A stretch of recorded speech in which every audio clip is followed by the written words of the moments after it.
Nós vamos então falar sobre predestinação e livre-arbítrio aqui.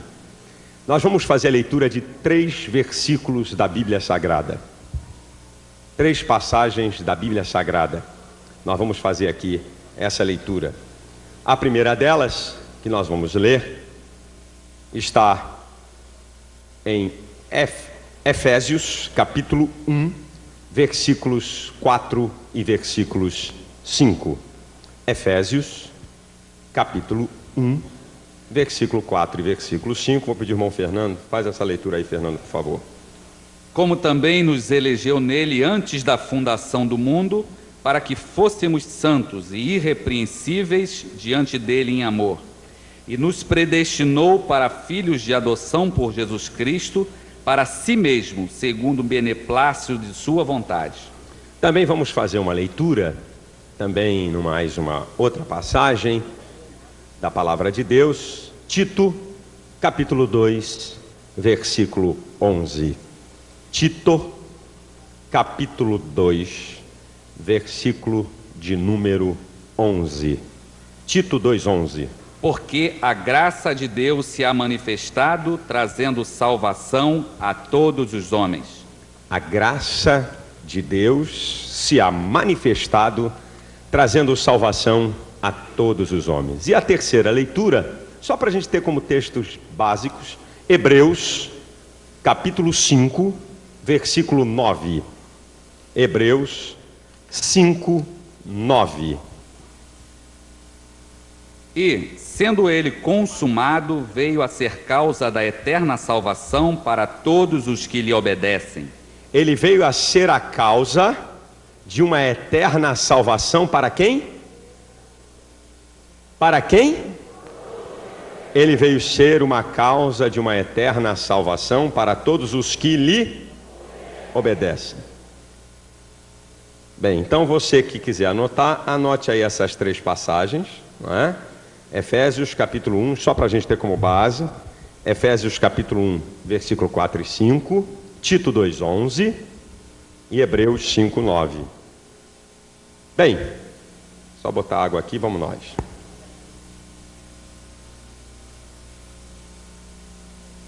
A Bíblia fala de predestinação? Claro que a Bíblia fala de predestinação. Primeiro vamos definir a palavra. O que significa predestinação? Significa determinar o futuro. Então, predestinar é determinar o futuro. A Bíblia fala de predestinação? Sim. A gente encontra na Bíblia 3 tipos, ou melhor, 3 povos, tipos de gente que estão predestinadas. A gente encontra na Bíblia. Número 1, Deus predestinou a semente de Abraão a ser uma poderosa nação para conquistar uma terra prometida, Canaã. Predestinar. O que Deus fala para Abraão em Gênesis capítulo 12? Olha, sai da tua parentela, da casa do teu pai, vai para uma terra que eu te mostrarei, eu vou fazer de você uma bênção, não é? Eu vou engrandecer o teu nome, não é? Eu vou te multiplicar, eu vou fazer de você uma grande nação. Deus estava determinando o futuro da semente de Abraão. Deus estava dizendo que em Abraão ele faria uma grande nação.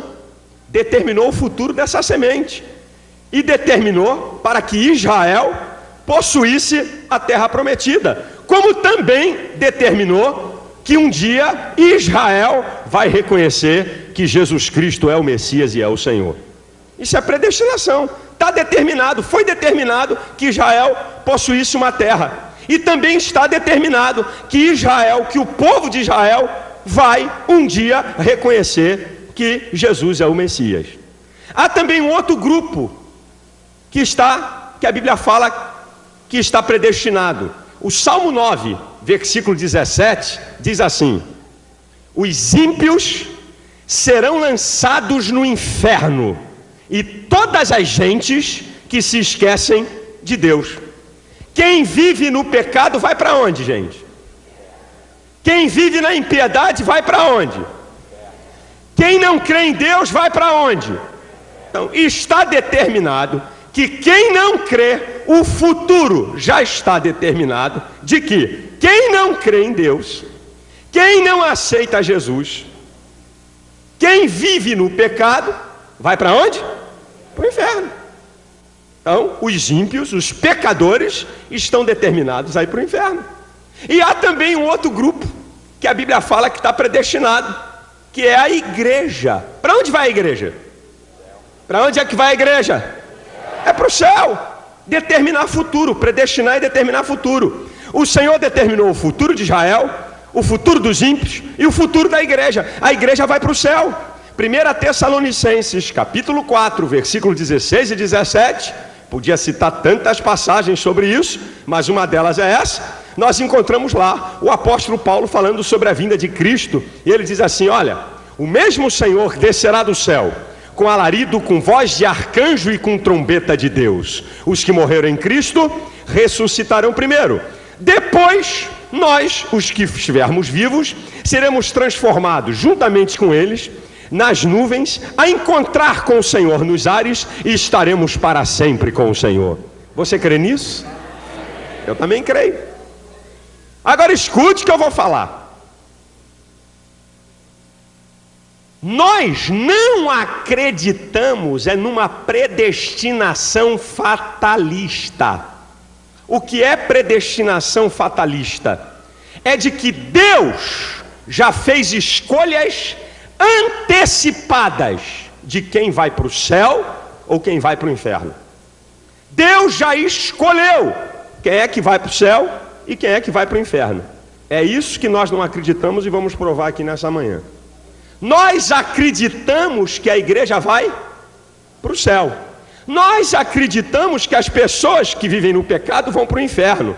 Nós acreditamos em uma parte dessa determinação de Deus já aconteceu e a outra vai acontecer. Israel conquistou Canaã e que Israel vai reconhecer o Messias. Nós acreditamos nisso. O que nós não acreditamos é que Deus faça escolhas individuais de quem vai para o céu e de quem vai para o inferno. Nós vamos começar a analisar isso e eu vou começar então a mostrar algumas coisas sobre essa questão, primeiro de escolha de Deus. Pastor, mas Deus não faz escolha, Deus não escolhe, Deus não é soberano. Que nível Deus faz escolha? Pelo menos eu encontro Deus fazendo 4 tipos de escolha na Bíblia.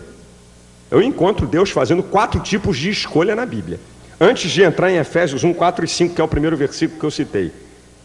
4 tipos de escolhas eu encontro. Número 1, Deus escolheu Jesus para vir aqui pagar o preço por nós. É uma escolha primeira.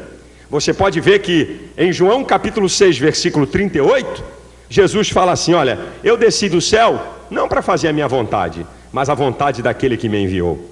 Depois em Mateus capítulo 22, Jesus no Getsemane, ele está dizendo, Pai, se possível, passa de mim esse cálice, se possível, ou então, faça-se a tua vontade.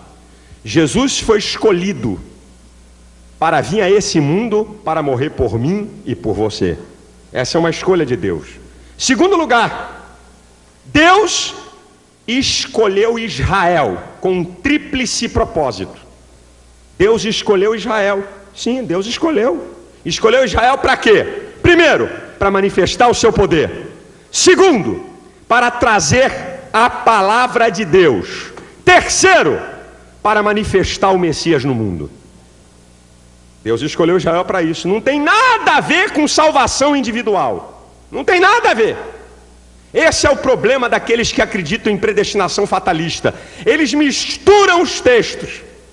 Aquilo que está falando de uma escolha de Deus para propósitos com escolha para salvação ou perdição. Então Deus escolheu Israel com esse tríplice propósito. Deus escolheu a igreja.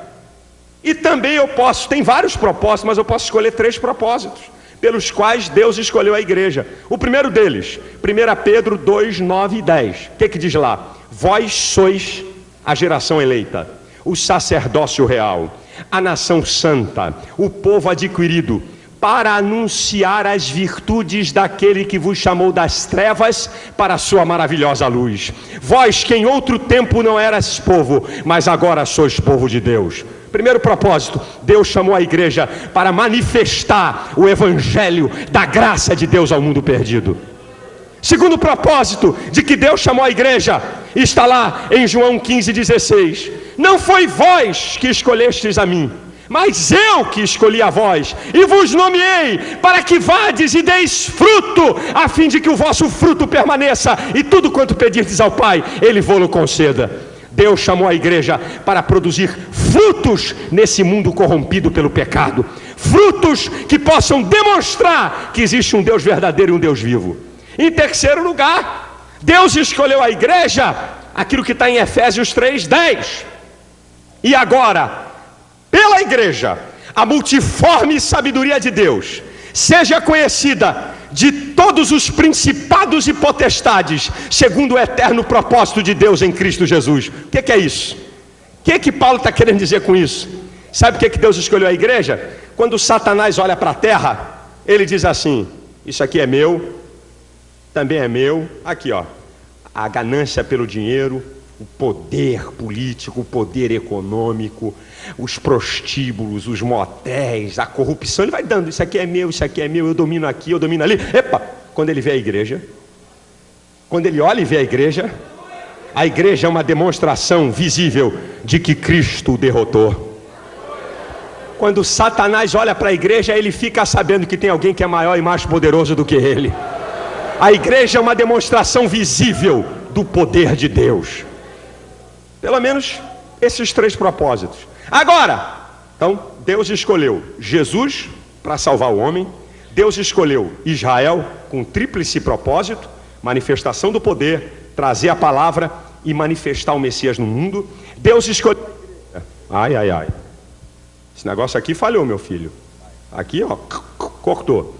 Deus escolheu a igreja para, com um tríplice, né? O tríplice propósito que a gente poderia até citar mais coisas acerca da igreja, para anunciar e proclamar o evangelho, para dar fruto e para ser uma testemunha a todo o inferno de que Jesus é vencedor.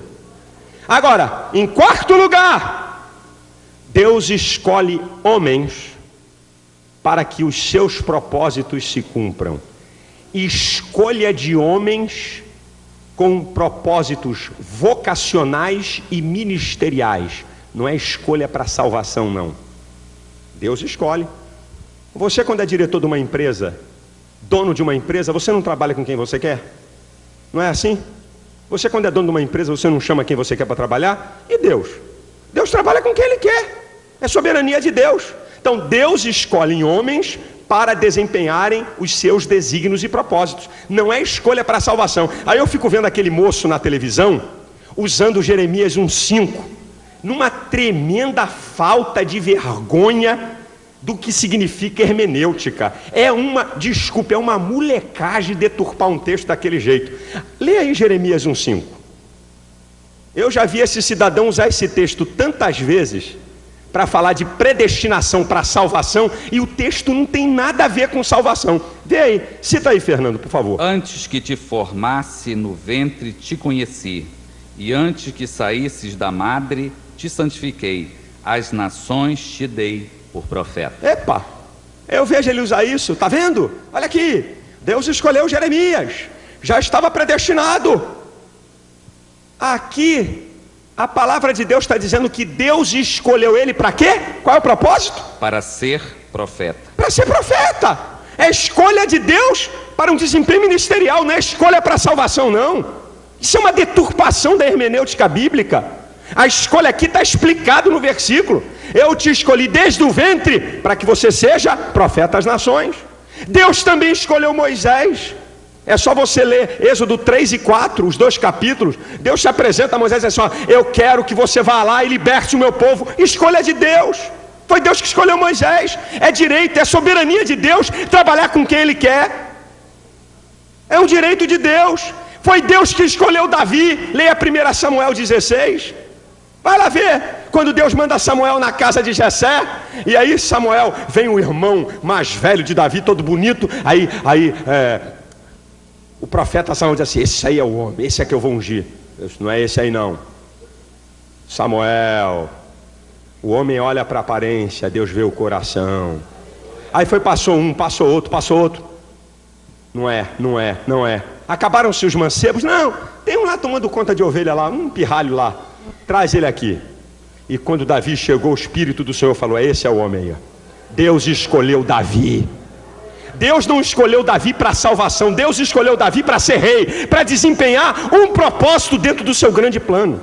Não é escolha de salvação. Veja Efésios capítulo 4, versículo 1, até no Novo Testamento. O que diz lá? Deus deu uns para quê? Profetas, apóstolos, mestres, pastores. Ele que escolhe, ele é que coloca. Aí é que está. Deixa eu abrir um parênteses na mensagem. Pior coisa é gente oferecida.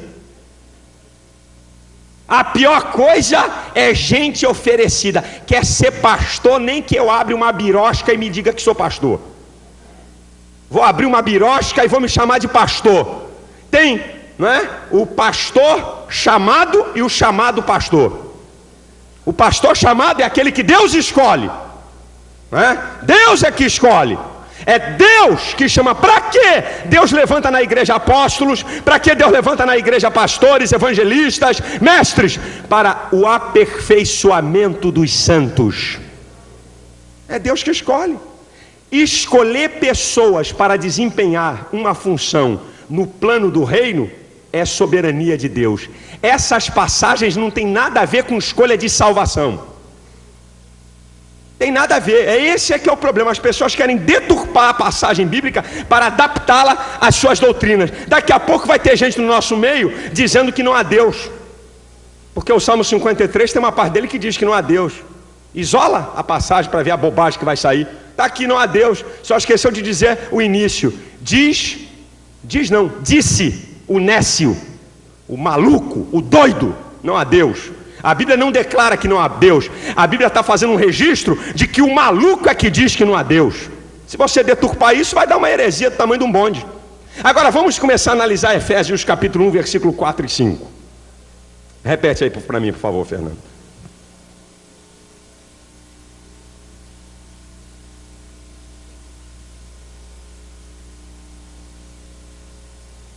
Como também nos elegeu nele antes da fundação do mundo, para que fôssemos santos e irrepreensíveis diante dele em amor. E nos predestinou para filhos de adoção por Jesus Cristo, para si mesmo, segundo o beneplácito de sua vontade.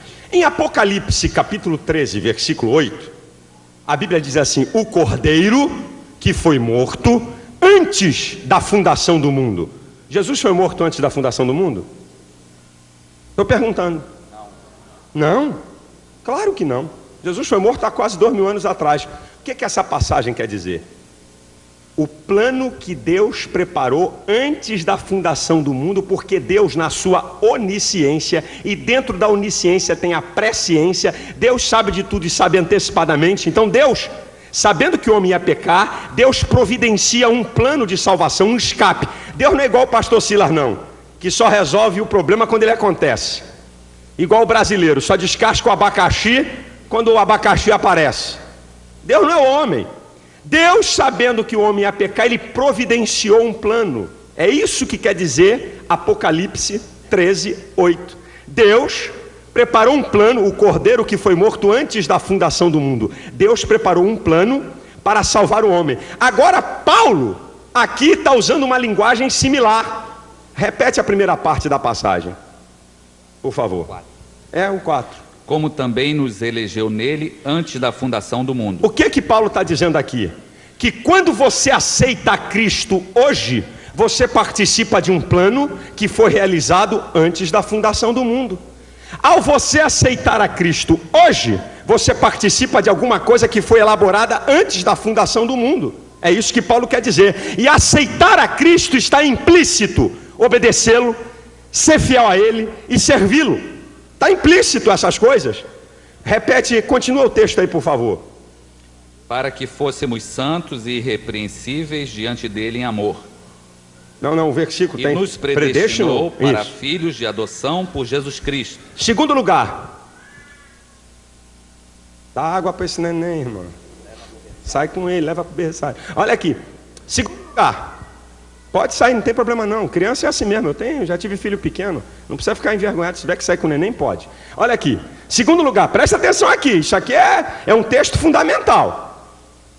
O texto mostra que a eleição precede a predestinação. Isso é, eleição é anterior à predestinação, não é? Nos elegeu nele para que depois fôssemos predestinados, não é isso que está dizendo o texto? Eleição precede predestinação. Isto é, quando você aceita Cristo como Salvador, você participa de um plano que foi elaborado antes da fundação do mundo, e em Cristo você está predestinado ao céu.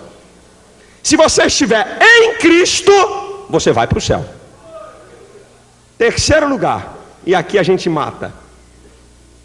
Como texto sem contexto é pretexto para heresia, e como você precisa fazer uma análise até semântica do texto, a pergunta que eu faço para vocês: para quem Paulo escreveu isso?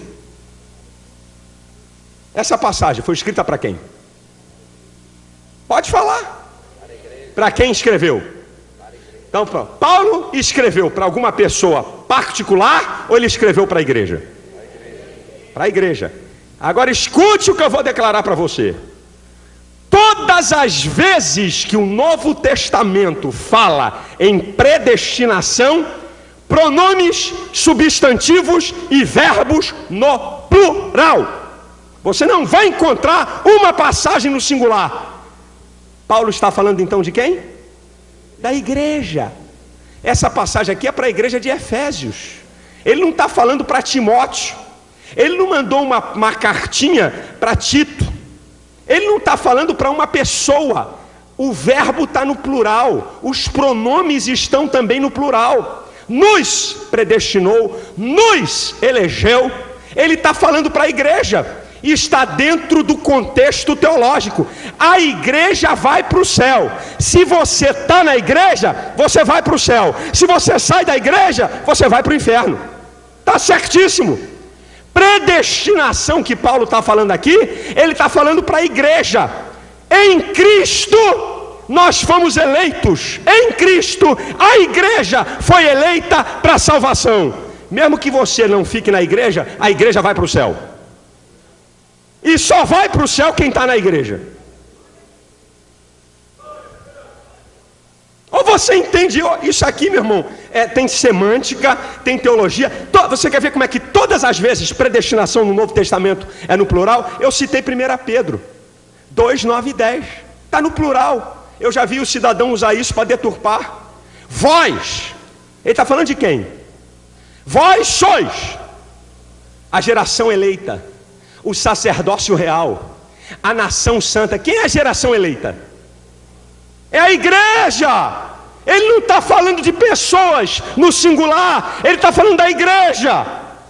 A igreja é formada pelo conjunto de pessoas, e você participa da igreja, se você quiser. Eu vou dizer isso mais tarde, vou mostrar o livre-arbítrio mais tarde.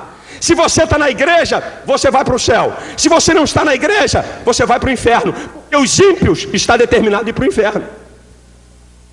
Agora, quem faz a escolha se quer estar na igreja ou fora dela é você.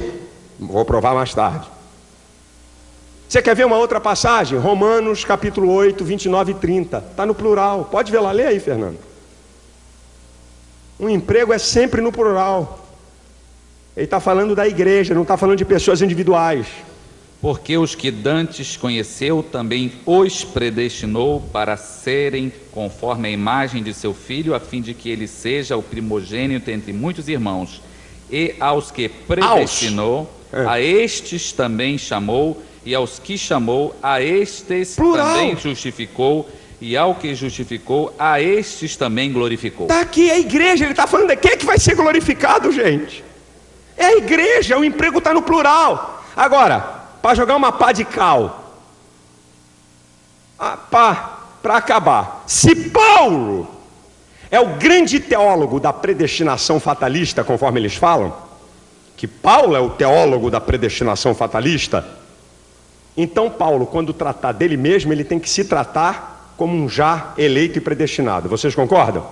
Se Paulo é o grande teólogo da predestinação fatalista, de que o homem já nasceu para ir para o céu ou para o inferno, então Paulo, quando falar dele, ele tem que falar conjugando de que já está garantido tudo. Concordam? Estou certo ou não estou?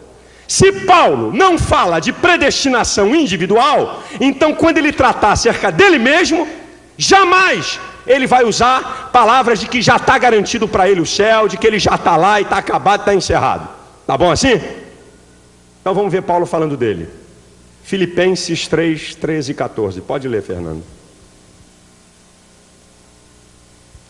Filipenses 3, 13 e 14. Irmãos, quanto a mim, não julgo que o haja alcançado. Não, para, tem alguma coisa errada aí. Não é possível. O que ele está falando aí? Irmãos, quanto a mim, não julgo que haja alcançado.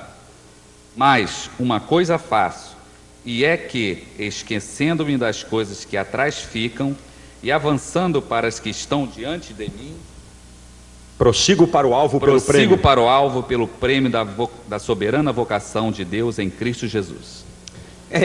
Irmãos, quanto a mim, não julgo que o quê? Mas o que é que eu faço? Eu prossigo. Eu vou parafrasear a passagem. Se Paulo acreditasse numa predestinação fatalista, isso é, que já estava garantido para ele o céu e está acabado, ele tinha que dizer assim: irmãos, quanto a mim, já alcancei. Ele tinha que declarar nessa postura. Se ele acreditasse na predestinação fatalista, ele tinha que entrar dizendo: irmãos, quanto a mim, já alcancei. Prossigo para aquilo que Deus já determinou para mim. Pum, acabou. Ele tinha que dizer assim. Quer ver uma outra passagem? Para não dizer que eu trouxe um texto isolado, vou pedir para você ler 1 Coríntios, capítulo 4, do versículo 3 ao 5. Paulo falando dele. Todavia, a mim muito pouco se me dá ser julgado por vós, ou por algum juízo humano, nem eu tampouco a mim mesmo me julgo. Opa! Repete esse negócio aí. Todavia, a mim muito pouco se me dá de ser julgado por vós, ou por algum juízo humano, nem eu, nem tampouco a mim mesmo me julgo. Continua. Porque em nada me sinto culpado, mas nem por isso me considero justificado. Peraí, não, tem alguma coisa errada. Eu em nada me sinto culpado, mas nem por isso... O quê? Nem por isso o quê? Mas nem por isso me considero justificado. Não é pois possível. Quem me julga é o Senhor. Eu não me sinto culpado. Graças a Deus que o crente não tem complexo de culpa, porque ele acredita naquilo que o Senhor falou: dos teus pecados não me lembrarei mais. Amém. Ele não tem complexo de culpa nenhuma. Ele é liberto. Mas ele diz uma coisa, olha, mas nem por isso o quê? Repete, por favor. Nem por isso. Mas nem por isso me considero justificado, pois quem me julga é o Senhor. Ele, se parafrasear o texto, você tinha que inverter tudo isso aí que ele falou. Quanto a mim, eu já estou eleito. Ele tinha que dizer assim. Já viu? Você é um eleito, pedra viva, predestinado, eleito e abençoado. Já está acabado. Deu até para rimar. Paulo nunca usa essa palavra. 1 Coríntios 9, 27, Paulo falando dele. Lê aí, por favor. 1 Coríntios 9, 27, Paulo falando dele. Antes subjugo meu corpo e o reduzo à servidão, para que, pregando aos outros, eu mesmo não venha de alguma maneira a ficar reprovado. Ele crê na possibilidade de ficar reprovado. É o que ele está declarando aqui. Repete, por favor, a passagem, Fernando. Antes subjugo meu corpo e o reduzo à servidão, para que, pregando aos outros, eu mesma não venha de alguma maneira a ficar reprovado. Sabe o que ele está dizendo? O que adianta ele ganhar o mundo todo e perder a sua vida? O que adianta ele ganhar tanta gente e acabar ele mesmo ficando reprovado? Ele acredita nessa possibilidade. É a declaração de Paulo, gente. Paulo nunca pregou uma teologia de predestinação fatalista. O que Paulo fala é de que a igreja vai para o céu. Quem está na igreja vai para o céu. Quem está fora dela, cuidado, é candidato ao inferno. Mas pastor, e Romanos capítulo 9? Ah, pastor, aquilo ali é muito violento. Amei Jacó e aborreci Esaú. Eu endureço a quem quero. E é cada texto de arrepiar. Quer ver? Só vou citar uns para você aqui. Deixa eu citar aqui uns aqui para você. Deixa eu citar essa. Cadê? Romanos 9. Romanos 9. Olha aqui. Olha o 13. Amei a Jacó e aborreci Esaú. Quer ver? Compadecer-me-ei de quem me compadecer e terei misericórdia de quem eu tiver misericórdia. Por isso não depende de quem quer nem do que corre, mas de Deus que se compadece. E aí, pastor, agora acabou para o senhor. Texto sem contexto é pretexto para heresia. Primeiro nós temos que entender a divisão do livro de Romanos. Se você não entender o que quer dizer o livro de Romanos, você vai torcer a Bíblia. Então eu vou dar para você a divisão de Romanos, para você entender. Primeiro, o livro de Romanos trata da justificação. Tá? Justificação.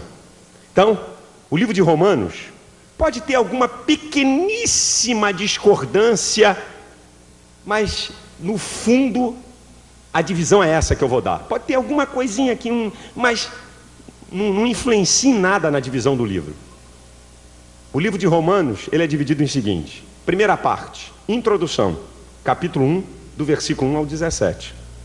E no versículo 16 e 17 nós encontramos o tema do livro de Romanos, o mini Romanos. Não me envergonho do evangelho de Cristo, porque é o poder de Deus para a salvação de todo aquele que nele crê, primeiro do judeu e também do grego.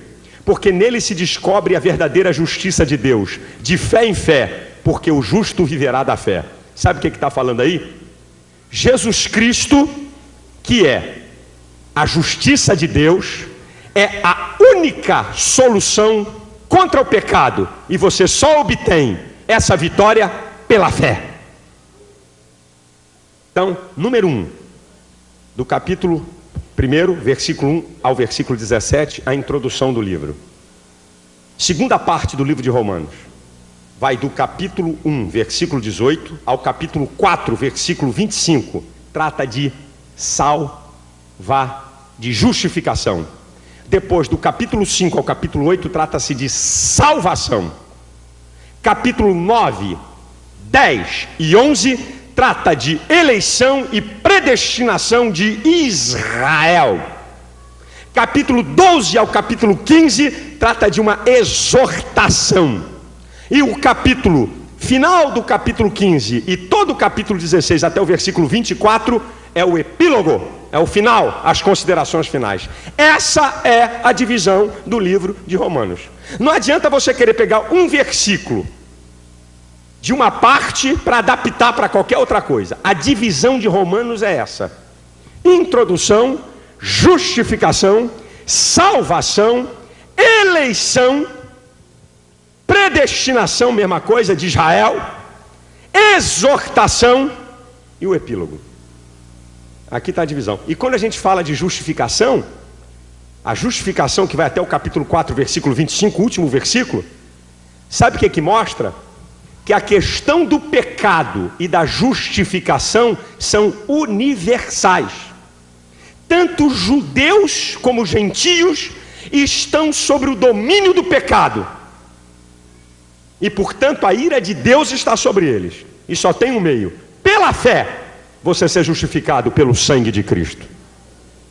É o tratado. Agora, os 3 capítulos, o capítulo 9, o capítulo 10 e o capítulo 11 fala de Israel, não fala de escolha para salvação.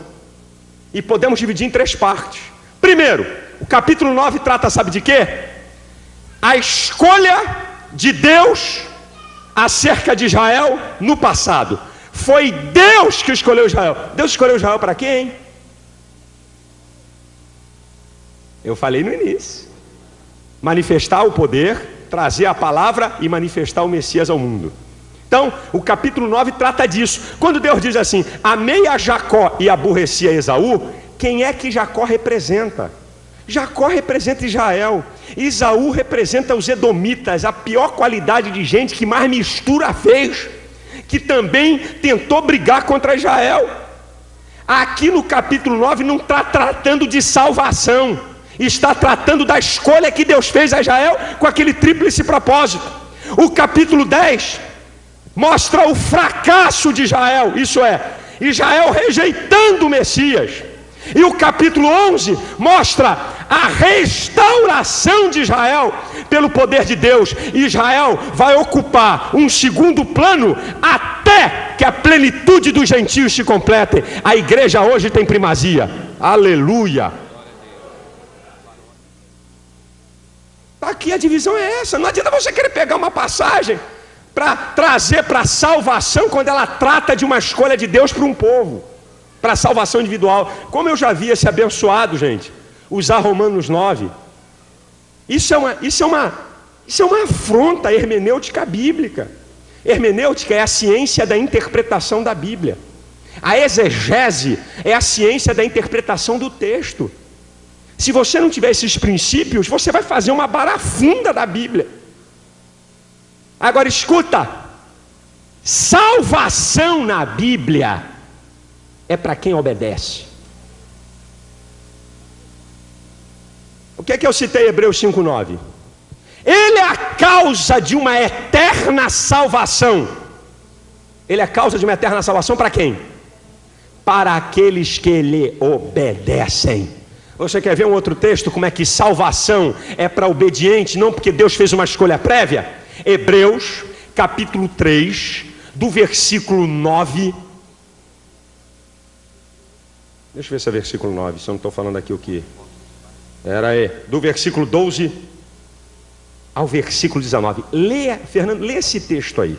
Esse texto é tremendo. Hebreus, capítulo 3, do versículo 12 ao 19. Acompanha essa leitura aí, irmão. 12. Vede, irmãos, que nunca haja em qualquer de vós um coração mau e infiel para se apartar do Deus vivo. Antes, exortai-vos uns aos outros todos os dias durante o tempo que se chama hoje, para que nenhum de vós se endureça pelo engano do pecado, porque nos tornamos participantes de Cristo, se retivermos firmemente o princípio da nossa confiança até o fim. Olha aqui, repete esse versículo, olha o que ele está dizendo aqui. Porque nos tornamos participantes de Cristo se retivermos firmemente o princípio da nossa confiança até o fim. Enquanto se diz, hoje, se ouvirdes a sua voz, não endureçais os vossos corações como na provocação, porque, havendo alguns ouvido, o provocaram, mas não todos os que saíram do Egito por meio de Moisés, mas com quem se indignou por 40 anos. Não foi porventura com os que pecaram, cujos corpos caíram no deserto? E a quem jurou que não entrariam no seu repouso, senão aos que foram desobedientes? E vemos que não puderam entrar por causa da sua incredulidade. Olha só o que ele está dizendo no final. Desobediência e incredulidade não puderam entrar no repouso.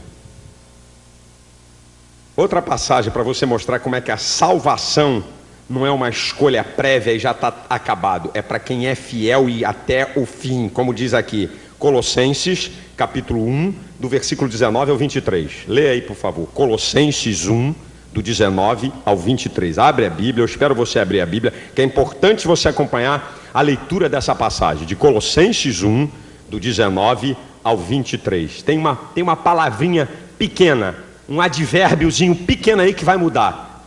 Leia aí, por favor. Porque foi do agrado do Pai que toda a plenitude nele habitasse, e que, havendo por ele feito a paz pelo sangue da sua cruz, por meio dele reconciliasse consigo mesmo todas as coisas, tanto as que estão na terra como as que estão nos céus.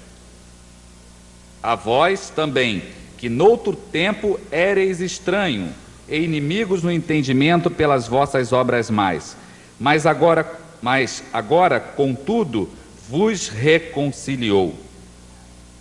Olha o que diz aqui Colossenses, uma palavrinha bonitinha só que diz assim, versículo 23. Você está onde, Fernando? Você já leu tudo? Não. Você leu o 22. quê? No corpo da sua carne, pela morte, para perante ele vos Isso. apresentar santos e irrepreensíveis e inculpáveis. Opa, para um momentinho. Vai haver aqui uma mudança. Olha aqui o que ele está dizendo. Ele mostra que Cristo, ele vem no 19, mostrando que Cristo, pelo sangue da cruz, reconciliou o homem, que ele, tanto as coisas que estão na terra e no céu, e no seu corpo ele desfez pela sua morte, né? Para que nos apresentemos a ele santos, irrepreensíveis e culpáveis. Agora olha o 23. Se, advérbio de dúvida, se, vamos embora, continua. Na verdade, permanecerdes fundados e firme na fé, e não vos moverdes da esperança do evangelho que tendes ouvido, o qual foi pregado a toda criatura que há debaixo do céu, e do qual eu, Paulo, estou feito ministro. Olha aqui o que Paulo está dizendo.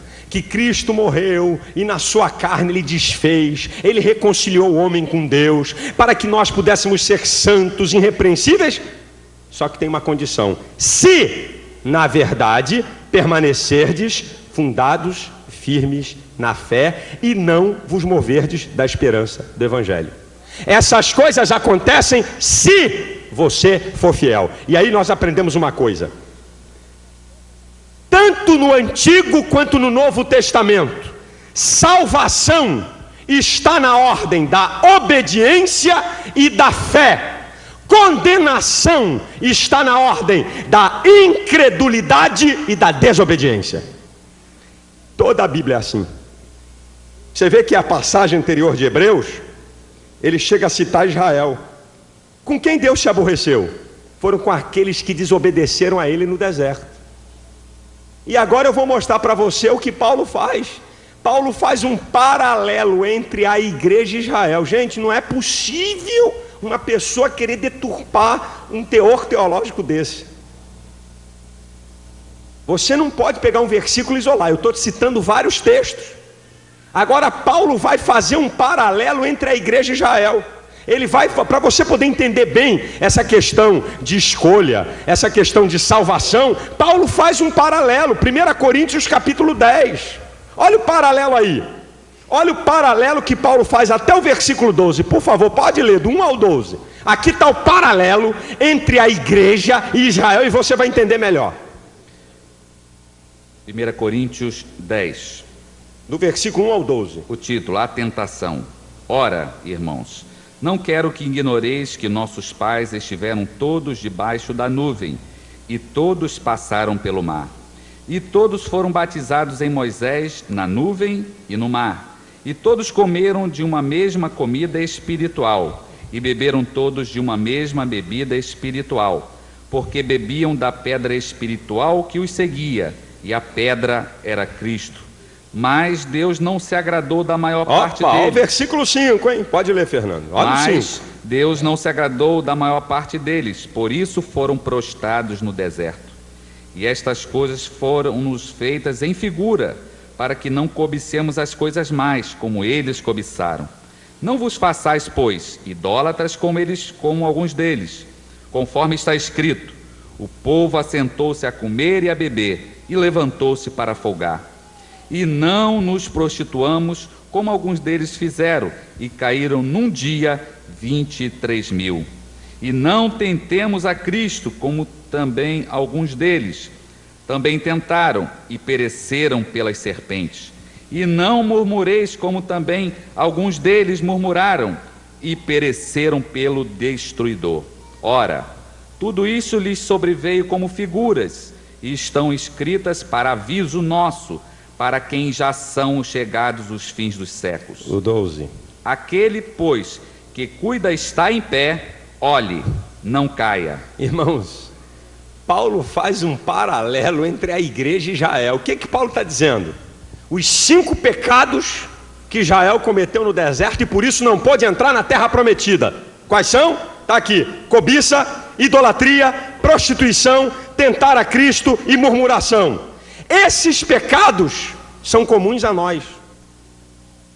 O que Paulo está dizendo? Não faça como Israel fez, porque se você também cometeu o pecado da cobiça, da idolatria, da prostituição, de tentar a Deus, colocar Deus em prova, duvidar de que Deus é Deus, e a murmuração, você também vai ficar prostrado. Como a maior parte deles ficou prostrado. Ele está fazendo um paralelo. Para quem Paulo está escrevendo isso? Para a igreja. Ele está falando para a igreja: olha, igreja, se vocês não tomarem conta, vão acontecer com vocês o que aconteceu com Israel, de que mais de 2 milhões de pessoas saíram do Egito e somente 2 entraram em Canaã. Da mesma maneira que as pessoas lá de Israel pereceram no deserto, da mesma maneira aqueles que vivem no pecado vão perecer nesse deserto. Só entra em Canaã celestial quem for fiel ao Senhor. Aí eu pergunto para vocês: a promessa que Deus fez a Abraão, em Gênesis capítulo 12, ela se cumpriu em Josué capítulo 3. Se levou aproximadamente 500 anos. Quantos israelitas hebreus morreram na desobediência e no pecado? A promessa foi invalidada? Não. Deus não fez promessa para uma pessoa da semente de Abraão. Deus fez uma promessa para um povo. Deus determinou: o povo que é semente de Abraão vai entrar em Canaã. Morreu mais de 2 milhões no deserto. Israel entrou ou não entrou em Canaã? Entrou. A promessa não foi invalidada. Deus não tem compromisso com incrédulo nem com desobediente. Deus tem compromisso com a fidelidade. Pereceram no deserto e não alcançaram a terra prometida. A promessa foi para um povo. Se Israel, o povo, obedecesse, entrava na terra prometida. Não obedeceu, perece. A igreja a mesma coisa é hoje. Obedece a Cristo, você vai para o céu. Não obedece a Cristo, você vai perecer e vai para o inferno. E aí Paulo faz uma recomendação pessoal, porque o assunto é tão sério que ele vai agora, fala para a igreja, mas fala para cada um da igreja: quem está em pé, cuide para que não caia. Ele vai agora falar pessoalmente com cada um da igreja. Você está em pé? O que significa estar em pé? Está firme com Jesus. O que significa estar em pé? Está em obediência. O que significa estar em pé? Está cumprindo a palavra de Deus. O que significa cair? Perder o rumo, perder o alvo, perder a caminhada, sair do plano. É isso que Paulo está dizendo. Olha, se você está em pé, cuide da sua vida. Eu já estou eleito, eu já sou um predestinado, eu já vou para o céu mesmo. Fica esses legalistas, oração e jejum, e tem que se santificar. Aqui que Paulo está dizendo é Paulo, não é pastor Silas, não é Paulo. Quem está em pé, cuide, toma conta da tua vida, veja como é que está o teu relacionamento com Deus. A tua vida está no altar de Deus, você obedece a Deus. Querido, salvação é uma coisa muito importante, tão fundamental, que Paulo sai da abrangência da igreja para falar com as individualidades que compõem a igreja. Quem está em pé, cuide para que não caia. Toma conta da tua vida, querido. Faça uma análise da tua vida, como é que está teu relacionamento com Deus, que a coisa não é brincadeira não. E escute e repita isso aqui, que eu já falei. Repete comigo: salvação, tanto no Antigo quanto no Novo Testamento, está na ordem da fé e da obediência. Perdição, tanto no Antigo quanto no Novo Testamento, está na ordem da desobediência e da incredulidade. É a Bíblia, irmão. É a Bíblia aqui.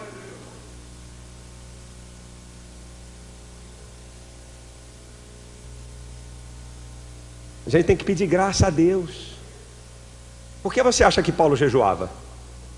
Por que você acha que Paulo orava e pedia oração onde ele passava? Se ele já estava eleito e predestinado, para que ele vai pedir oração por ele? Ele passa pelos filipenses, ore por mim. Passa pelos coríntios, ore por mim.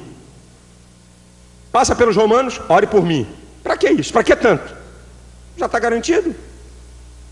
Irmãos, essa doutrina é tão maligna, é tão maldita, dessa escolha antecipada de Deus, que leva as pessoas a uma falsa segurança da salvação. Porque se eu já estou eleito e escolhido, eu posso adulterar, posso prostituir, porque eu já vou para o céu. Eu já vou para o céu. Já está garantido o céu. Só que esses malandros não falam que se já está garantido o céu, para que traz o dízimo e a oferta para a igreja? Aí eles querem a Bíblia, querem o Antigo Testamento, não é? Para quê? Para que dar oferta, rapaz? Que besteira é essa? Para que pregar o Evangelho? Para que Jesus morreu? Que coisa de doido! Se Deus já escolheu quem vai para o céu e para o inferno, para que Jesus veio aqui morrer? Isso é a coisa mais imbecil e idiota que existe.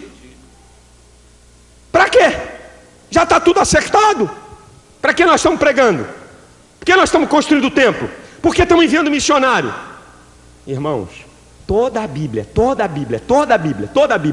é lei moral de Deus. Salvação é para quem obedece o Senhor. Toda a lei é uma lei moral. Algumas coisas que foram abolidas no Novo Testamento fazia parte de cerimonial. Agora a lei moral de Deus é no Antigo e no Novo Testamento. Por esses motivos que eu apresentei até aqui, é que predestinação na Bíblia está no plural, fala de povo, fala de igreja, não fala de pessoas na sua individualidade. Agora eu vou dizer para você por que eu creio no livre-arbítrio. Lógico. Se eu não creio que as pessoas estão predestinadas individualmente para ir para o céu ou para o inferno, é porque eu creio no livre-arbítrio. Eu creio que a pessoa que faz escolha. Assim como Israel escolheu obedecer, Josué e Caleb, e o restante resolveu desobedecer. Josué e Caleb foram obedientes? Josué e Caleb tiveram fé? Entraram na terra prometida. A igreja é a mesma coisa, irmão. E deixa eu dizer uma coisa para vocês aqui, que Deus colocou aqui no meu coração para falar, antes de eu entrar sobre essa questão de livre-arbítrio. Irmãos, na Bíblia Sagrada, o lugar onde houve maior manifestação do poder de Deus foi no deserto. Nenhum outro lugar houve tanta manifestação do poder de Deus como no deserto. Maná caiu do céu. Quando é que caiu o maná? Em qual época da história caiu o maná? Nenhuma outra. Nuvem protegendo do poder do sol. Passa lá no deserto no verão, como eu já passei umas 3 ou 4 vezes lá. Vai lá, passa lá. É 50 graus acima de dia. De noite, 0, 1, 2, 3 graus.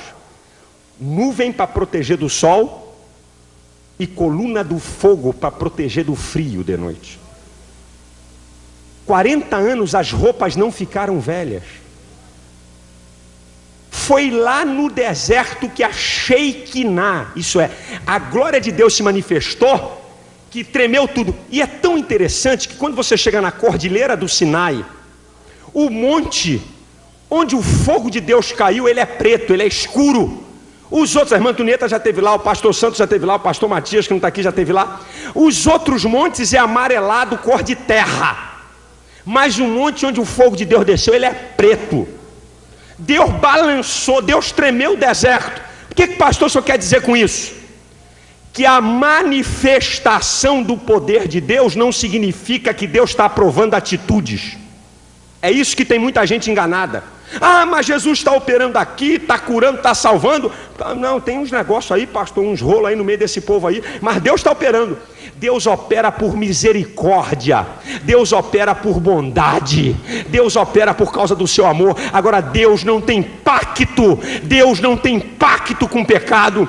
Deus não tem pacto com desobediência. Manifestação do poder de Deus em lugar nenhum é sinal de que Deus está aprovando conduta.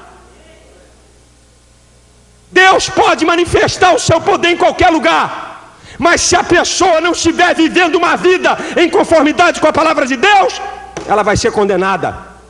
Deus não tem pacto com o pecado. A manifestação do poder de Deus não é sinal de que Deus está aprovando condutas, mas é sinal do seu poder e da sua misericórdia para conosco. Guarda isso, meu irmão.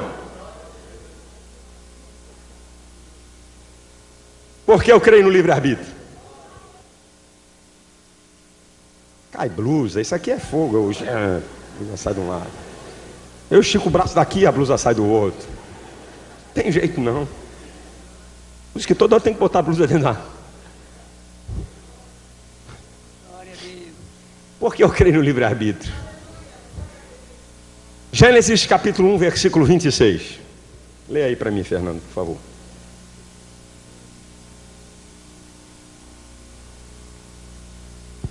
E disse Deus: façamos o homem à nossa imagem, conforme a nossa semelhança, e domine sobre os peixes do mar, e sobre as aves dos céus, e sobre o gado, e sobre toda a terra, e sobre todo réptil que se move sobre a terra. Disse quem? Deus. Façamos o homem à nossa imagem e semelhança. Deus aí é Elohim. A palavra Elohim. Elohim, o homem à nossa imagem e semelhança. Elohim é um substantivo na forma plural que indica pluralidade de pessoas, de personalidade. Elohim é a palavra que significa que Deus é um ser pessoal, é um ser que tem personalidade. Façamos o homem à nossa imagem e semelhança. Elohim, pessoa, faz o homem pessoa.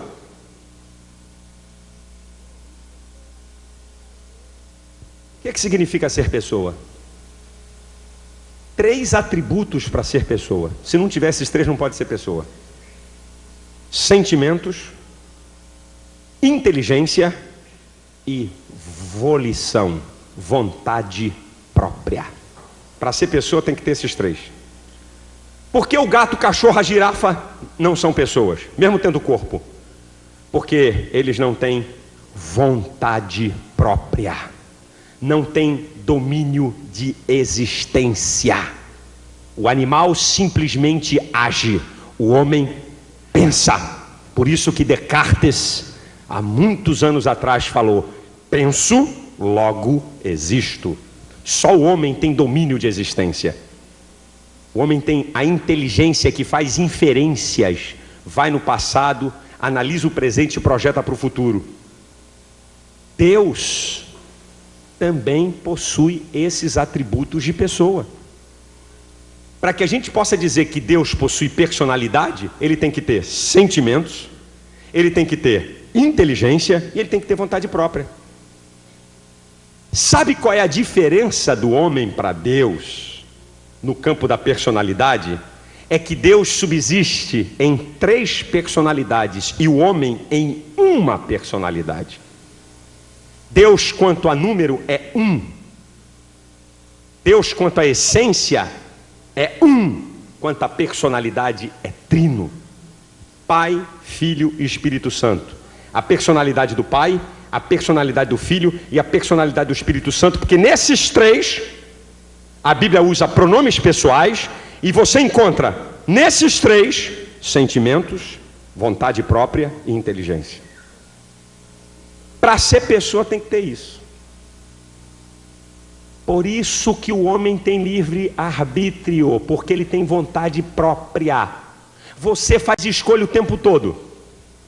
Gravata verde, esse aqui escolheu a vermelha, o pastor escolheu a azul, o Fernando escolheu uma mesclada de verde e azul, esse aqui escolheu com um monte de cor que eu nem sei. O tempo todo a gente faz escolha. O tempo inteiro, a nossa vida é escolha o tempo inteiro. Escolhe carro, escolhe camisa, escolhe lugar para morar. Só não está dando para escolher emprego, que a coisa está feia. Mas se der chance, você escolhe. O homem faz escolha o tempo inteiro, porque o homem tem personalidade. Você quer ver como é que o homem faz escolha tanto no Antigo como no Novo Testamento? Irmãos, começa no Éden a escolha. Olha só, em Gênesis capítulo 2, versículo 16 e 17, Deus diz para Adão e para Eva: olha, vocês podem comer de todas as árvores que estão aqui no jardim, mas da árvore, livremente, mas da árvore da ciência do bem e do mal, não, porque o dia em que dela comerdes, certamente morrereis. Deus está determinando: olha, não coma dessa aqui não, hein? porque se comer vai morrer. O que Adão e Eva fizeram? Comeram, eles escolheram comer. E olha que Deus tinha dado uma sentença: vocês podem comer de todas essas, mas não come dessa aqui não, porque se você comer, é porque eles podiam comer, podiam escolher comer. Se Deus não fizesse o homem com livre-arbítrio, Deus já tinha determinado: olha, vocês vão comer de todas as árvores que estão aqui e não vão comer da árvore do bem e do mal. Não vão. Já estaria determinado. Mas não, olha, vocês podem comer de todas essas aqui, mas não comam dessa aqui não, porque se comer vai morrer. E o homem preferiu comer. Escolheu. Você quer ver uma outra escolha? Deuteronômio capítulo 30, do versículo 15 ao 20. Lê aí para mim, por favor. Uma outra escolha no Antigo Testamento. Deuteronômio 30, do versículo 15 ao versículo 20. Olha o que Deus vai propor para Israel. 30, de 15 ao 20. Vês aqui, hoje te tenho proposto a vida e o bem, e a morte e o mal. Porquanto te ordeno hoje que ames ao Senhor teu Deus e que ande nos seus caminhos, e que guarde os seus mandamentos e os seus estatutos e os seus juízos, para que vivas e te multipliques, e o Senhor teu Deus te abençoe na terra a qual entras a possuir. Porém, se o teu coração se desviar e não quiseres dar ouvido, e fores seduzidos para te inclinares a outros deuses e os servires, então eu vos declaro hoje que certamente perecereis, não prolongareis os dias na terra a que vais, passando o Jordão, para que entrando nela a possuas. Os céus e a terra tomo hoje por testemunha contra vós, de que te tenho proposto a vida e a morte, a bênção e a maldição. Escolhe, pois, a vida... Escolhe. Deus está mandando escolher? Ué, mas Deus já determinou, como é que Deus manda Israel escolher? Escolhe, pois, a vida para que vivas, tu e a tua descendência, amando ao Senhor teu Deus, dando ouvidos à sua voz e achegando-se a Ele, pois Ele é a tua vida e o prolongamento dos teus dias, para que fiques na terra que o Senhor jurou a teus pais, a Abraão, a Isaque e a Jacó, que lhes havia de dar.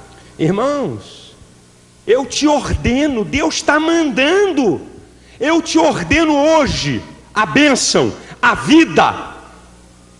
Agora eu vou dizer uma coisa para vocês: se o coração de vocês se inclinarem, olha o homem fazendo escolha, para outros deuses, é o mal, a maldição, a morte. Escolhe. Você quer ver um outro tremendo sobre como o homem faz escolha? Ezequiel 18, do 20 ao 28. Esse aqui é tremendo. Vê aí Ezequiel 18. Já vou terminar, aguenta só mais um pouco. Ezequiel 18, do 20 ao 28. Alma que pecar, essa morrerá. O filho não levará a iniquidade do pai, nem o pai levará a iniquidade do filho. A justiça do justo ficará sobre ele, e a impiedade do ímpio cairá sobre ele. Mas se peraí, eu gosto de chamar. Mas, contudo, entretanto, todavia. Vamos lá. Mas se o ímpio se converter de todos os pecados que cometeu, e guardar todos os meus estatutos, e proceder com retidão e justiça, certamente viverá, não morrerá. Só um momentinho, Fernando. Se o ímpio se converter, ele era ímpio, se converteu, então o que vai acontecer? Não vai morrer. Agora vamos embora, continua. De todas as transgressões que cometeu, não haverá lembrança contra ele. Pela justiça que praticou, viverá. Desejaria eu, de qualquer maneira, a morte do ímpio? Diz o Senhor Deus. Não desejo, antes que se converta dos seus caminhos e viva. Só um momentinho, Fernando. Se Deus deseja que o ímpio se converta, como é que ele já determinou gente para ir para o inferno? Continua. Eu corrigi aqui que eu não fiz. Aí se o justo... Não desejo eu antes... Não, desejo antes que se converta dos seus caminhos e viva, mas desviando-se o justo da sua justiça e cometendo a iniquidade, fazendo conforme todas as abominações que faz o ímpio, porventura viverá? De todas as justiças que tiver feito, não se fará memória. Na sua transgressão com que transgrediu e no seu pecado com que pecou, neles morrerá. Rapaz, isso é tremendo esse texto. Olha o que é que diz essa passagem. Se o ímpio se converter do seu mau caminho, ele viverá. Deus não tem prazer na morte do ímpio, mas que ele se converta. Agora ele vai para o justo. Se o justo deixar o seu caminho de justiça e cometer impiedade, os eleitos, predestinados, já está tudo seguro? Não viverá. Deus não tem compromisso com desobediente. Aqui é escolha. O ímpio pode escolher servir a Deus, e o justo também pode até escolher deixar a justiça de Deus. É livre arbítrio. Você quer ver Novo Testamento? Eu não preciso ler não, eu vou sintetizar para a gente ganhar tempo. Em João capítulo 6, só aqui comigo, só anota. Em João capítulo 6, Jesus começa a multiplicar pães e peixes. Ih, rapaz, juntou assim, tem milagre, Tem benção aí, irmão? Eu quero benção. Tem benção?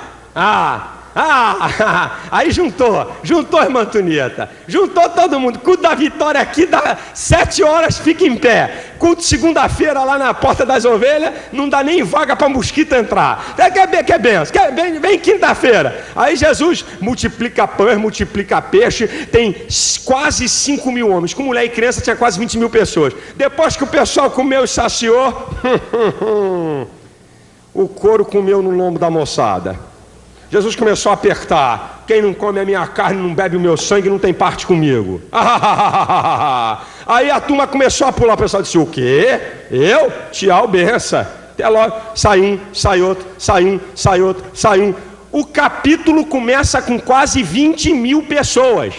E quando chega na altura do versículo 66, só tem 13, Jesus e 12. Só tem 13, Jesus e 12. Aí Jesus já estava indignado. Jesus vira para os 12 assim: e vocês também querem ir embora? Já está predestinado? Como é que Jesus faz uma pergunta dessa?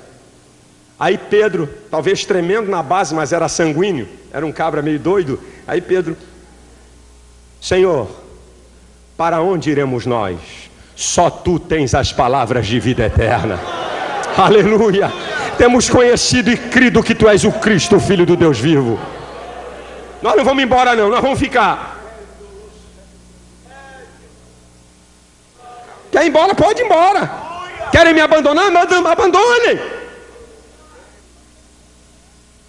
Mateus capítulo 7, versículo 13 e 14. O que fala aí? Direito de escolher. Mateus 7, 13 e 14. Lê aí, Fernando. Sobre o caminho largo e o caminho estreito. 7, 13 e 14.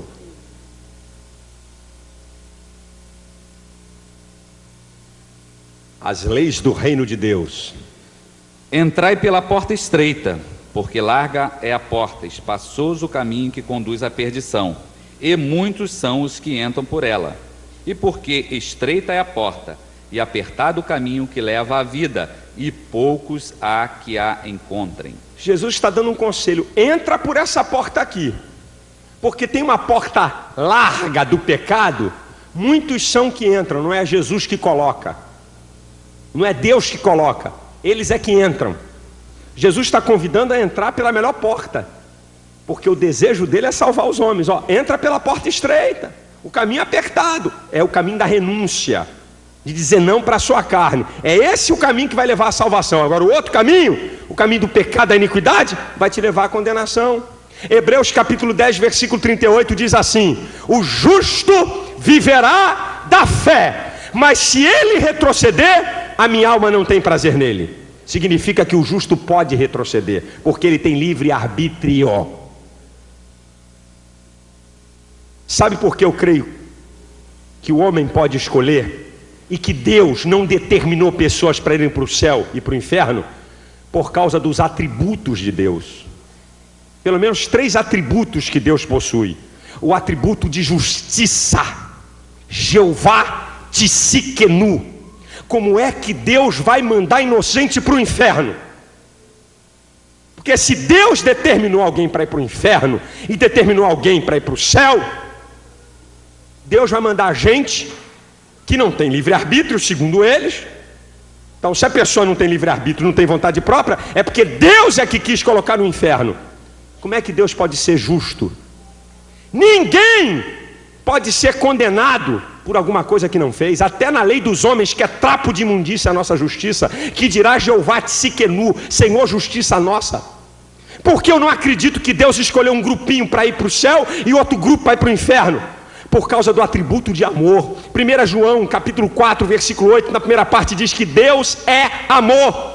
O homem ama, mas a Bíblia não diz que o homem é amor, mas de Deus diz: Deus é amor. A essência do caráter de Deus é amor. Que Deus de amor é esse que já determinou alguém para condenação? Eu não acredito em predestinação fatalista por causa do atributo da misericórdia. Lamentações de Jeremias capítulo 3 versículo 22 diz: as misericórdias do Senhor são a causa de não sermos consumidos, porque as suas misericórdias são sem fim. Todo mundo aqui merecia o inferno. Eu e você merecíamos o inferno por causa do nosso pecado, por causa da nossa iniquidade, mas a misericórdia do Senhor através de Jesus nos alcançou. Se Deus é amor, se Deus é justiça, se Deus é misericórdia, aí é efeito cascata, uma coisa vai puxar a outra. Deus não faz acepção de pessoas. Romanos capítulo 2 versículo 11. Olha que eu não vou isolar o texto não. Lembre-se que o capítulo 2 está na parte de Romanos que fala sobre justificação. O capítulo 2 é na parte da justificação. O que é que diz Romanos 2:11? Deus não faz acepção de pessoas. Para justificar, para salvar, Deus não faz acepção de pessoas. Romanos capítulo 11 versículo 32 diz, o 32, o capítulo 11 está na ordem da exortação, diz assim: as escrituras encerrou a todos debaixo da desobediência, para com todos usar de misericórdia. Está todo mundo debaixo do pecado. Deus não faz acepção de pessoas. Gálatas capítulo 3 versículo 23 diz: porque todos pecaram e destituídos estão da glória de Deus. É todo mundo. Se Deus é amor, é misericórdia, é justiça, Ele não faz acepção de pessoas. E se Deus não faz acepção de pessoas, Ele deseja salvar todo mundo. 1 Timóteo capítulo 2 versículo 4: o desejo de Deus é que todos os homens se salvem. Como é que Deus deseja uma coisa e programa alguém para ir para o inferno? Você já viu? Acabou o almoço na minha casa e lá na minha mesa tem banana, laranja e abacaxi. Aí eu digo assim, um grupo de gente na minha mesa: ai rapaz, eu estou com uma vontade de comer abacaxi. Tem banana, laranja e abacaxi na minha mesa. Eu estou com uma vontade tão grande de comer abacaxi, aí pega uma banana e começa a descascar. Mas eu estou com vontade de comer um abacaxi. Das duas, uma. O pessoal que estiver na mesa comigo diz assim: ou esse camarada é um brincalhão, ou ele é maluco. A teologia da predestinação fatalista quer dizer isso de Deus. Ou Deus é maluco, ou ele é brincalhão. Como Deus não é maluco nem brincalhão, já sabe quem são. Deus deseja salvar todo mundo, escolhe uns para o céu e outros para o inferno? Como é que Ele deseja salvar todo mundo? Se Deus não faz acepção de pessoas, e se Deus deseja salvar todo mundo, Ele preparou um plano de salvação para todos os homens. Tito capítulo 2 versículo 11: a graça de Deus é manifestada, trazendo salvação a todos os homens. O que é graça aí? É a palavra caris, favor imerecido, bondade amorosa, benevolente de Deus. Há três palavras interessantes. Misericórdia, justiça e graça. Misericórdia é não fazer o que a pessoa merece. Justiça é fazer o que a pessoa merece. E graça é fazer o que ninguém merece. Foi isso que Deus fez. É fazer o que ninguém merece. É a graça. Nós estamos aqui nessa manhã, é pela graça salvadora de Jesus. É graça, irmão. É como canta o Paulo Brito, é pela graça, pela infinita graça que nós estamos aqui. A graça é para todo mundo. Deus fez um plano para salvar todo mundo. O texto áureo da Bíblia, João capítulo 3, do versículo 16 ao 18. Porque Deus amou o mundo de tal maneira que deu o seu Filho unigênito, para que todo aquele que nele creia não pereça, mas tenha vida eterna. Deus enviou o seu Filho ao mundo, não para que condenasse o mundo, mas para que o mundo fosse salvo por ele. Quem nele crê não é condenado, mas quem não crê já está condenado, porquanto não crê no unigênito Filho de Deus. Gente, é quem é qualquer pessoa, qualquer um que crê. Quem não crê é qualquer um que não crê. Não tem fatalismo, não tem escolha. E eu fico vendo o camarada deturpar esse texto, que é uma loucura. Não, Deus amou o mundo, ele está falando do mundo dos eleitos. Mundo aqui é cosmos. Vai lá no grego. Deixa de deturpar a Bíblia. Mundo aqui é a raça humana. Mundo aqui são todos os seres humanos. Que mundo dos eleitos e mundo dos perdidos? Vai deturpar em outro lugar, meu camarada? Mundo aqui é todo mundo. A salvação é para todo mundo. Romanos capítulo 5, versículo 18. Capítulo 5 fala de salvação. Lembre-se, do 5 ao 8. É a parte de Romanos que fala de salvação. O que diz lá? Por uma só ofensa veio o juízo de Deus sobre todos os homens para condenação, mas também por um só ato de justiça veio a graça de Deus sobre todos os homens para a justificação da vida. Salvação é para todo mundo, é para quem crê. Outra, se o homem não tem livre-arbítrio, como é que Romanos 14, 12 diz que cada um de nós dará conta de si mesmo a Deus? Eu não posso dar conta daquilo que eu não sou responsável. Como é que Deus vai pedir conta de mim se eu não sou responsável? Não, eu tenho livre-arbítrio. Cada um dará conta de si mesmo a Deus. Todo mundo aqui vai dar conta da sua vida. No reino de Deus não tem pistolão não, meu filho.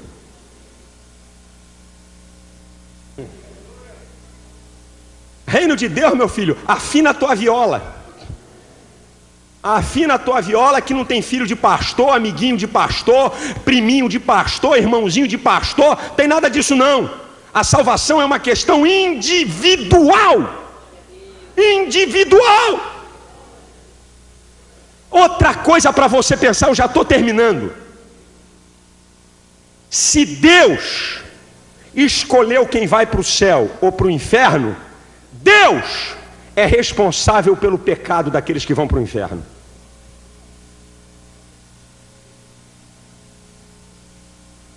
Essa ideia, gente, é a ideia do movimento de nova era, que Deus compreende. Deus compreende o bem e o mal. É a ideia do movimento de nova era. Se Deus compreende o bem e o mal então não é mal, porque é divino. Isso é uma coisa diabólica, satânica. Deus não é responsável pelo pecado de ninguém, porque lá em 1 João, no capítulo 3, diz que quem peca é do diabo. A Bíblia diz em 1 João 1,5 que Deus é luz e nele não há trevas. Deus é santo, Deus é puro. Deus não pode fazer alguém pecar e ir para o inferno. Se Deus determinou alguém para o inferno, Deus é responsável pelo pecado. Isso é, Deus é o responsável por aquela pessoa ter pecado.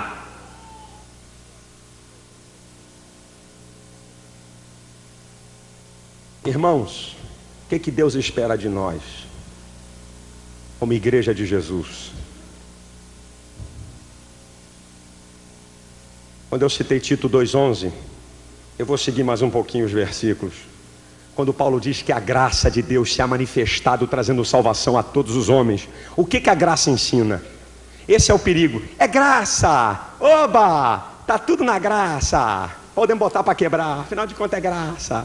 Saímos da lei. É por isso que tem muita gente querendo levar dentro da igreja uma vida de pecado. Canta, chora, louva. Canta bonito. Oba. Que maravilha, eu senti uma presença tão grande. Mas quando sai daquela porta para fora, vai para motel. Quando sai daquela porta para fora, vai se prostituir. Quando sai daquela porta para fora, vai encher a cara. Quando sai daquela porta para fora, vai fumar. Quando sai da porta para fora, vai alugar filme pornográfico. Ou então tem TV a cabo e é vidrado em filme pornográfico. Olha o que a graça faz.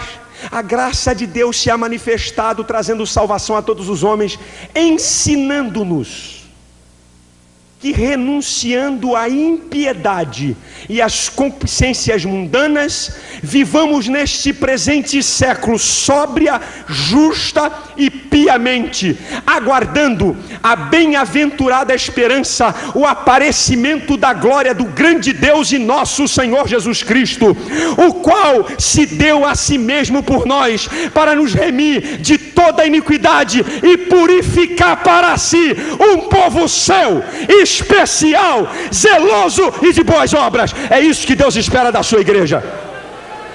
É isso, meu irmão, Deus espera de nós, é isso.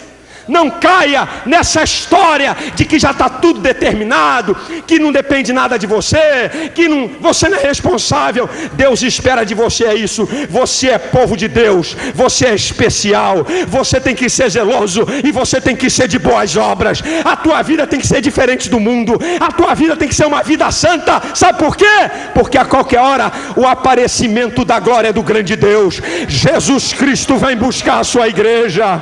Aleluia! Ele vem arrebatar, e Ele vem arrebatar uma igreja santa, pura, limpa, imaculada.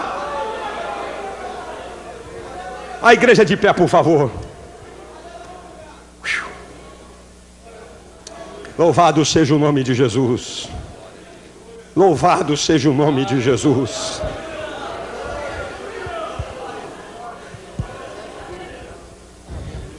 Nós não cremos num Deus iracundo, que está com um punhal na mão para matar e mandar para o inferno no primeiro deslize que você fizer.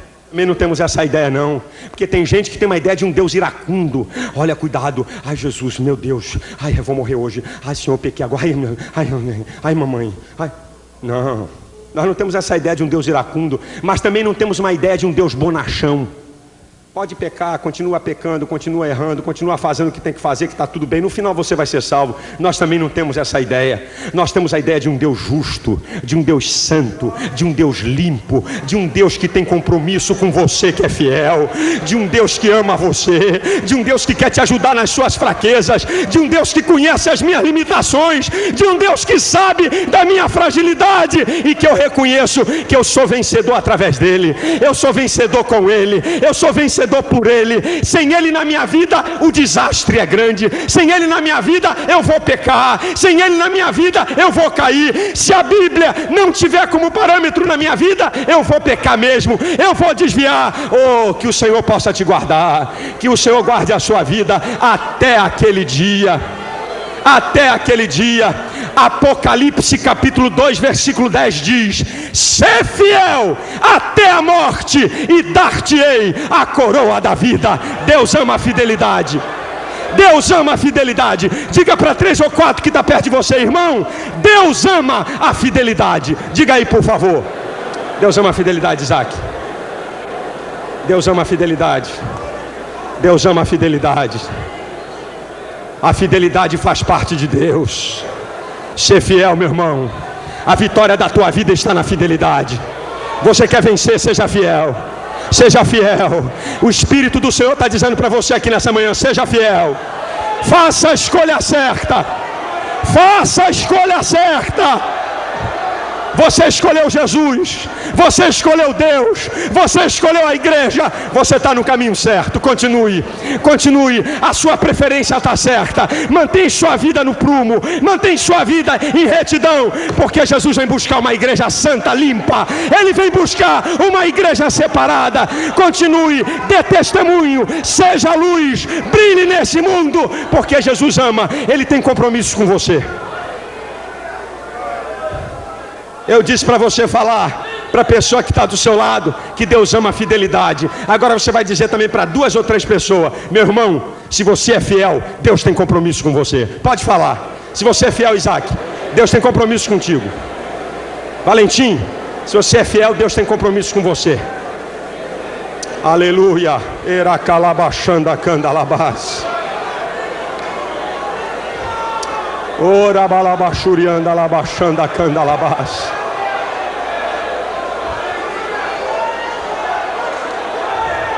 Aleluia.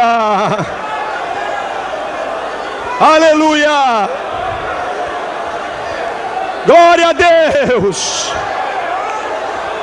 Oh, Deus tem compromisso com você. Não importa a luta, não importa o problema, não importa a dificuldade, o que você está passando, se você é fiel, Deus tem compromisso com você. Deus tem compromisso com você. A misericórdia de Deus vai te alcançar, a bênção de Deus vai te alcançar, o livramento de Deus vai te alcançar. O choro pode durar uma noite, mas a alegria vai vir pela manhã.